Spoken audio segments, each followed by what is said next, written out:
I'm gonna go to the tournament. There's a 1 in 100 chance I'll be in. Like I was saying, I had pancakes, which I would never do before a tournament.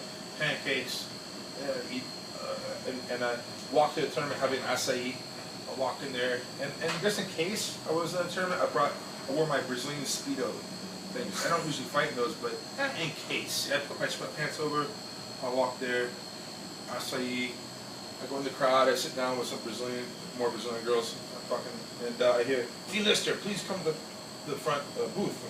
I go there. You want to be in the tournament? I'm like, yeah. Are you sure? Yeah. Yeah. So one guy injured, 2 guys didn't show up, and then one guy said he didn't want to do it. That's John Olavenamo. I'm in it. I have no coach. I'm like, I only have my tidy whities on. That's all I have. So I go down. I'm like, all the other champions are warming up with the coaches. I'm by myself. I'm shadow boxing because I have nothing to do. I can't grapple the air, so I'm just boxing. And it's all these girls looking down at us, these bleachers, all looking down at us, and they're beautiful Brazilian girls. And one's like, "Hey, gostosa," which hey, sexy guy. And I go to her. She goes, "Hey, how are you doing?" And I go, "My Portuguese was not so good at the time." I go, "Well, I'm doing good. How are you?" She goes, You're not Brazilian?" I went, "No." She went, "Psst." So she called me over and rejected me, which is really weird because I'm not used to. That's like a up and a down, and I'm like, okay, calm down, Lister, calm down. You're in the tournament. Okay, first match. Well, I prayed for the match. I don't usually do that, but I did. First match, Nick Marquardt, tough guy. I beat him by Kimura. Second match, the legendary Salo Ribeiro, 7-time world champion at the moment. I'm a brown belt, by the way. By the way, I know him. I like him. He's my friend. I remember. Man, he's already 7-time world champion. I'm just a brown belt. And I finished him with knee lock. I was mounted. I'm up by 2 points. Then last minute, I knee lock him down. Oh, no, Muito linda. Muito lindo. Obrigado, obrigado. So I'm in the semifinals against Bedapano. He was the Buchecha of the day.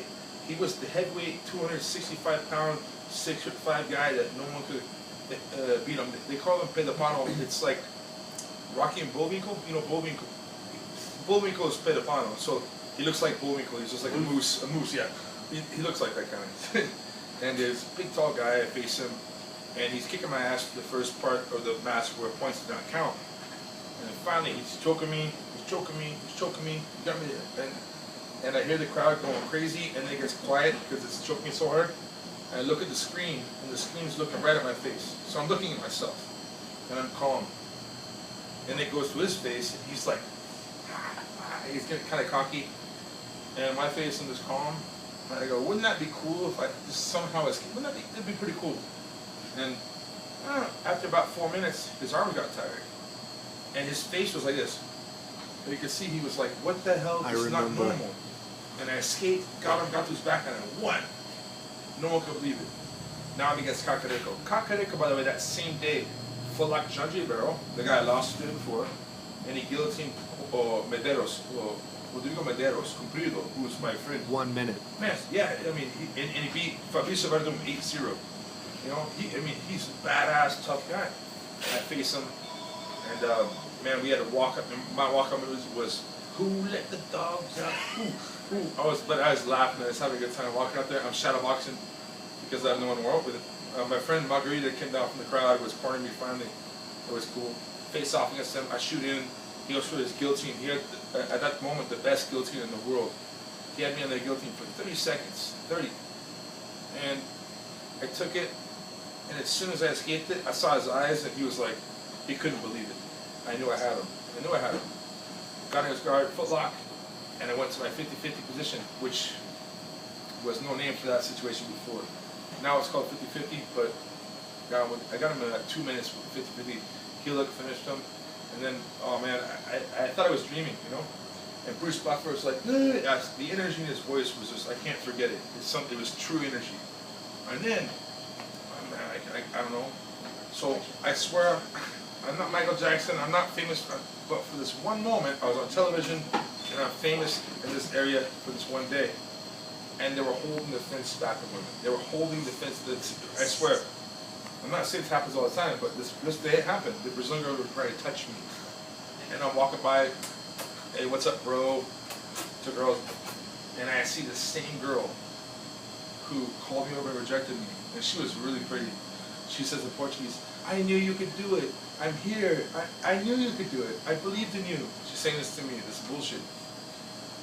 And I'm next to her, hug guy, and she's like this, like that, and I go, and I skipped her. And she had the most sad look on her face. I'll never forget. Like, she was really upset. And I'm like, that's what you get. So then, yeah, I won, and it was amazing. It was the best day of my life, I would say, probably. Yeah. So one thing I remember, Dean, about your match with Solo, tell me about this, was remember you gripped his hands, and he pulled his hands away, and he looked at you like your grip. Honestly, I could tell it disrupted him right there. People don't usually doubt me. At Mercy, I'm pretty good at that game, so people they know now, but yeah. I had big fingers. Also, the Brazilians didn't know I spoke Portuguese, so they weren't saying use the yellow move or use code 3. They were saying grab his leg with your left arm, and I could understand what they were saying, so that helped me. You know, because if my American fighter is facing an American fighter, I'm not going to say, you know, I'll say a code word. I won't say a typical thing that the other guy can understand. Yeah. The Brazilians do the same thing, but if they think you don't speak Portuguese, they won't use the code words. So for me, that kind of helped me a little bit. I understood. They were like, all right, patient, move to your left, move to your right, and I understand everything. They didn't know that. Now they know, of course. I speak Portuguese, but that always helps out a little bit, you know, to know your enemy. My friends, I mean, I'm saying it's good to know your competition.